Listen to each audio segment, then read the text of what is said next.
awesome. We loved it. It's awesome. I can't believe he came out with Lady Gaga. Amazing. It did not disappoint. Talk about total inclusivity. I love how he incorporated Puerto Rico in our culture and our traditions. He's an American. I mean, Puerto Rico is part of America. We need people like Bad Bunny out there advocating for us, advocating for not just the Puerto Rican, but the Latino community as well. This is history. My mom is 84, and she's over there watching the whole Super Bowl just to watch Bad Bunny. It was just so emotional. I couldn't believe how important this moment was for us as Latinos. It was such a moment to bring the pop culture into our culture, how we have our presence in this day and age when we're just so uncertain of everything that's happening, and to have such a positive moment and have such a positive force as Bad Bunny, who's really representing all of us, all of our cultures, all of our feelings and everything that's happening. And now it's just a moment when we feel so proud to be Latin and so proud to be here in America, where we are making a stance for our own people, and he's doing that for us. So it was a very emotional time for all of us here, and we were just so proud of him and the time that we're in, to say, like, we're here, we're human, and we are here to stay. My reaction, I thought I was going to be crying, but instead I was jumping. It was electrifying, every bone in my body. I'm just really proud to be Puerto Rican. Best night of my life. I felt like it was the best time to just celebrate being Latino and celebrating with the world. More than 25 million Americans tuned in for the Turning Point USA All-American Halftime Show, which was streamed online and aired on a special edition of the National News Desk last night.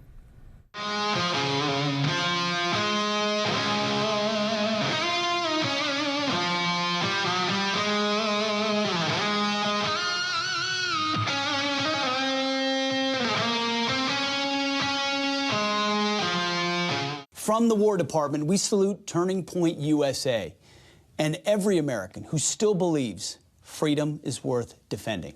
Thank you for your courage as an organization, your clarity, and your leadership, and for this halftime show that the War Department is proud to support.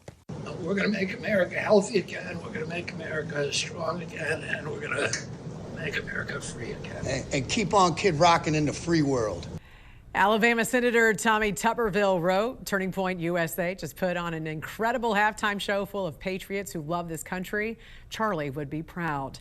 And Erica Kirk posted on X in part, quote, the TP USA All-American Halftime Show was so incredible. Charlie would have absolutely loved it. I'm so proud of our entire team, staff, and the artists who believed in the vision and mission. It's okay to love Jesus and your country. Ultimately, this is what it's all about, making heaven crowded. I love you, Charlie baby. I just want people to have fun. There's gonna be it's gonna be a huge party. A performance the whole world will be watching. Puerto Rican superstar Bad Bunny is one of the most popular recording artists across the globe, with an astounding 19.8 billion streams on Spotify last year alone. Still, not everyone is a fan of his selection as Super Bowl halftime performer. I never heard of him. I don't know who he is. I don't know why they're doing it. It's like crazy. Bad Bunny has been a lightning rod for conservative criticism after speaking out against the Trump administration's immigration enforcement policies, with the Spanish language singer even going as far as excluding the continental U.S. from his last tour over fears that ICE could possibly raid the concert venues. Despite the outrage from some on the right, NFL Commissioner Roger Goodell is standing by the decision. This platform is used to unite people and to be able to bring people together with their creativity, with their talents, and to be able to use this moment to do that. And I think artists in the past have done that. I think Bad Bunny understands that, and I think he'll have a great performance. Analysts say the decision to hand the mic over to Bad Bunny is an easy one.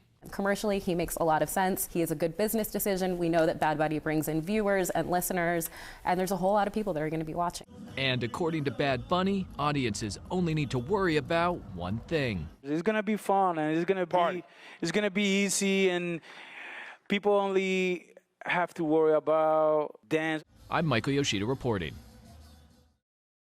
Goodell sounded confident Bad Bunny understood the main goal of this year's Super Bowl halftime show and the platform he has performing in front of millions and millions of viewers, saying he believes the Grammy winner will put on a great show.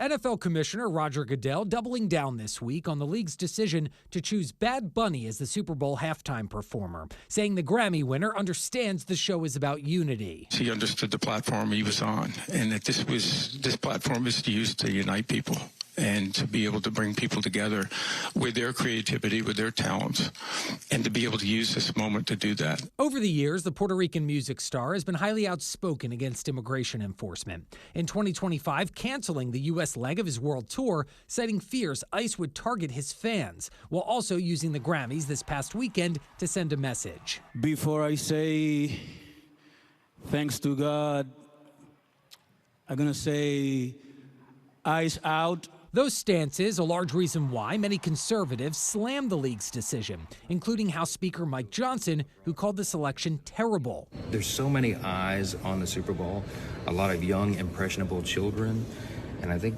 in my view, you would have Lee Greenwood or role models doing that, not somebody like this. President Trump also weighing in multiple times, back in October claiming he didn't know who Bad Bunny was, then just weeks ago telling the New York Post he wasn't happy the musician, along with rock band Green Day, would be performing, saying, quote, "I'm anti-them. I think it's a terrible choice. All it does is sow hatred." As the Super Bowl inches closer, these pro-ICE ads displayed on a digital billboard in San Francisco are also facing backlash. One reading, quote, "Defensive Player of the Year, ICE." Local outlets reporting the ads are being paid for by the conservative nonprofit American Sovereignty, focused on border security and community safety. Meanwhile, new Harvard-Harris polling also shows the majority of Americans think local officials should hand over jailed undocumented criminals and cooperate with federal immigration authorities. A separate poll also finding Americans believe 3 in 5 Democrats have been encouraging the resistance of ICE officers while opposing elected officials from doing so. Now, countering Bad Bunny's performance this year is Turning Point USA's All-American halftime show, who just announced Kid Rock as the headliner, along with performances from several other musicians like Lee Brice and Gabby Barrett. Reporting for the National News Desk, I'm Jeff Harris. I'm here. Estoy en Puerto Rico. Bad Bunny mania taking over the island of Enchantment last fall. The rapper, who has previously been critical of ICE operations, said in an interview with ID Magazine he didn't include the U.S. in his concert tour because of fear that ICE would raid the concert venues. In a normally slow time for tourism on the island, the Puerto Rican superstar's 31-concert residency sold out. Has Puerto Rico ever seen something of this scale? Never. In the 20-year history of Coliseo itself, or in the entertainment history of Puerto Rico, nothing of this magnitude, not even close. Tourism agency Discover Puerto Rico tells CNN the island earned a whopping $400 to $700 million from the residency. Do you think that this stimulus will last beyond his residency at all, or is this a temporary? I think it's one of the most valuable lessons that will come out of the residency. Even the merch around this historic residency has gone viral. The rapper's version of La Boo Boo, featuring the album's toad mascot and Sapo Concho, sold out. Working from a corner of his grandparents' living room in Ponce, the graphic designer Sebastian Muñiz Morales is stunned by the hype. Do you ever go, hey, that shirt you're wearing, I designed that? When I feel like very confident to do it, I do it, but I get a little shy telling people that I was the one who created it. Bad Bunny's music has long reflected the struggles of life on the island. You see the la residencia, but once you go out, you see the different problems we fight for. Son distintas cosas que realmente no tienes que estar tanto tiempo en la isla para tú darte cuenta que something's wrong here. A legacy of U.S. colonialism and gentrification confronted head-on in his song, What Happened to Hawaii.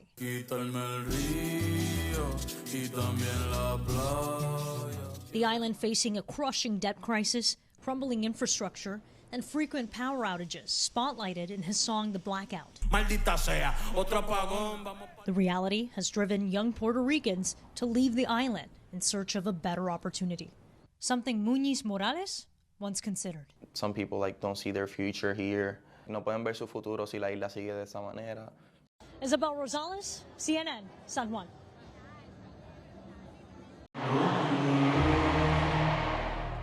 Puerto Rican superstar Bad Bunny on his way to the Super Bowl for a one-of-a-kind halftime performance just months after closing out his sold-out 31-show residency.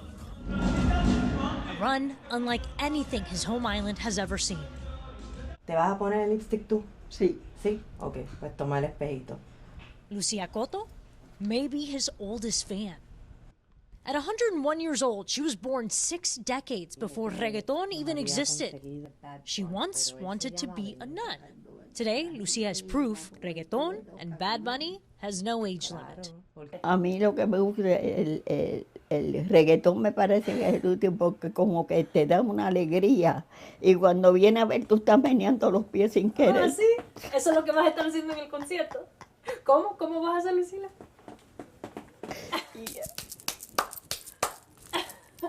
Y pega todo el mundo a gritar y empieza todo el mundo y como que se contagia uno. It's clear this wasn't just a concert.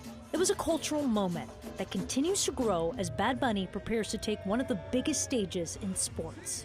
Tourism agency Discover Puerto Rico says around 600,000 visitors flocked to the island in just 2 months, and an estimated $400 to $700 million pumped into the local economy. Lucia, among thousands of other Puerto Ricans relishing their hometown hero's first residency, on her way to see her favorite artist live for the first time. ¿A dónde vamos, abuela? Para ver a Bad Bunny. 1, 2 y 3. Por la mañana café, por la tarde ron. Ya estamos en la calle, sale tu balcón. Muy bien. For fans, it's a cultural homecoming. This house, just a little bit famous. Famous? La Casita. La Casita. Very typical in our culture. This is where family, friends meet, have a good time. People are here for 3 hours and they have a great time, but they're out and about for days, exploring our island. So, we went to see it for ourselves, deep in the mountains of Ciales. We joined the Café con Ron tour. Los Ángeles. Bravo, bravo, bravo. Atlanta. Foreigners coming from near and far and staying to immerse themselves in the culture, music, and heritage of the island. Here, they're discovering Plena, Puerto Rico's so-called sung newspaper. Born from African roots, it tells the story of everyday people. Bad Bunny giving the traditional music new life. And touring with him, Janith Rivera's 3 plenero children. Y que Benito o Bad Bunny haya tenido la gentileza de reconocer tu trabajo y llevarlos a la residencia, para mí es algo sumamente gratificante, hermoso. These tourists will leave the island, but the spirit of Puerto Rico goes with them. Sabemos que ya la residencia va a pasar a otra etapa, pero nos ha dejado un legado que vamos a continuar construyendo, o sea que yo creo que este es el inicio de algo mucho más grande que vamos a poder hacer como gestores culturales, que vamos a poder hacer como comunidad en Puerto Rico. Isabel Rosales, CNN, San Juan.